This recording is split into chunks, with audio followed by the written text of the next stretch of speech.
ओम शांति। मैं बीके राजेश्वरी सभी आत्माओं का स्वागत करती हूँ। आज मैं आप सबको वह 5 सोमान के बारे में बताऊंगी जो आपको हर घड़ी अपनी स्मृति में रखने हैं, क्योंकि हमें नहीं पता कि हमारे सामने कैसी बात कैसी परिस्थिति निकल के आ जाए। देखो, और कोई पता भी नहीं कि कब आ जाए। अभी घर से हम अच्छे भले चल रहे हैं खुश होके, और रास्ते में किसी ने कुछ कह दिया या कोई बात हो गई तो फिर मन परेशान होगा ना। तो इसलिए कहती हूँ कि सोमानों को भी अपनी स्मृति में रखा करो। जैसी परिस्थिति आई वैसे सोमान में स्थित हो जाओ, वैसे सोमान लेने लगो। क्योंकि देखो, अगर सोमान में स्थित रहोगे तो ज्ञान में स्थित रहोगे, बाबा के ध्यान में स्थित रहोगे, बाबा को साथ अपने महसूस करोगे। देखिए, आपको पहला सोमान अपनी स्मृति में यही रखना है कि मैं कितनी खुशनसीब आत्मा हूँ, मैं कितनी भाग्यशाली आत्मा हूँ। आपको पहला सोमान ये रखना है कि मैं बहुत खुशनसीब आत्मा हूँ। फिर देखो, अगर आप ये सोमान लोगे, चाहे फिर कोई परिस्थिति आए या आपको कोई कुछ कहे, जैसी भी बात हो, तो आप उसमें खुश रहोगे, क्योंकि आप आत्मा ही खुशनसीब हो, सदा खुश रहने वाली हो।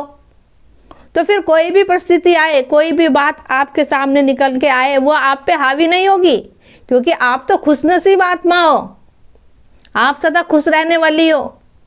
तो आपको कोई परिस्थिति नहीं हिला सकती। तो सदा सोमान में स्थित रहना है कि मैं खुशनसीब आत्मा हूँ। देखिए, दूसरा सोमान ये है, आपको सदा अपनी स्मृति में रखना है कि मेरे रिश्ते बहुत अच्छे होंगे। आप सोच के देखिए कि हम सदा किसके साथ रहते हैं, बाहर जाते हैं या अपने काम पे जाते हैं, लेकिन फिर भी ज़्यादा टाइम हम अपना घर पे ही बिताते हैं, अपने परिवार के संग बिताते हैं, अपने दोस्तों के संग बिताते हैं। अगर आप काम पे जाते हो तो अपने बॉस के संग बिताते हो, अगर स्कूल जाते हो तो अपने टीचर के साथ, अपने दोस्तों के संग अपने समय बिताते हो। देखिए, अगर आपके रिश्ते अच्छे होंगे तो आपके साथ जीवन में सब कुछ अच्छा होगा। और जब कोई हमें कुछ कह देता है भला बुरा, तो हमें बुरा लगता है। तो रिश्तों को बनाए रखने के लिए, तो देखो, रिश्तों को निभाए रखने के लिए तो ये सोमान लेना है कि मेरे रिश्ते बहुत अच्छे होंगे, आपके रिश्तों में कुछ दरार भी है। तो देखो, अगर आप ये सोमान लोगे तो वो दरार भी आपकी भर जाएगी, क्योंकि अगर वो आपके रिश्तों में दरार है तो आपके मन के अंदर भी कहीं ना कहीं कुछ विचार चलते होंगे। तो वह सोमान पूरा काम करेगा और आपको, और वो दरार भर के देगा आपको।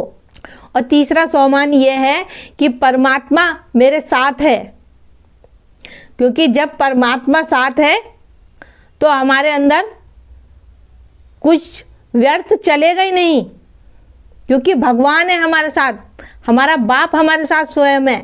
तो हमारे अंदर कोई व्यर्थ चलेगा नहीं, और न ही हमारे अंदर से कोई किसी के प्रति कुछ गलत निकलेगा। देखिए, जब परमात्मा स्वयं हमारे साथ है तो अपने अंदर कोई डर, किसी बात का भय, कोई कमजोरी नहीं होनी चाहिए। और जब आप ये सोमान लोगे कि बाबा मेरे साथ है, तो आपको परमात्मा की शक्तियाँ मिलेगी, आपको ताकत मिलेगी अंदर से, आपको एक नई राह मिलेगी जीने की। देखो, जब हमारी स्मृति में ये रहेगा कि बाबा मेरे साथ है, तो आपकी स्मृति में ये भी रहेगा कि ये जो आत्माएं हैं, शरीर लेके अपना अपना पार्ट बजा रही है, ये सब हम भाई भाई होंगे। तो जब ये आपके अंदर ये फीलिंग आएगी, तो जब भी आपका मन शांत होगा, जो भी आपके अंदर क्रोध गुस्सा जो भी है वो शांत हो जाएगा ऑटोमेटिक। तो मेरा आज की वीडियो का बनाने का यही उद्देश्य है कि मैं आपको वो सोमान के बारे में बताऊं जो कि आपको अपनी सदा ही स्मृति में रखने हैं।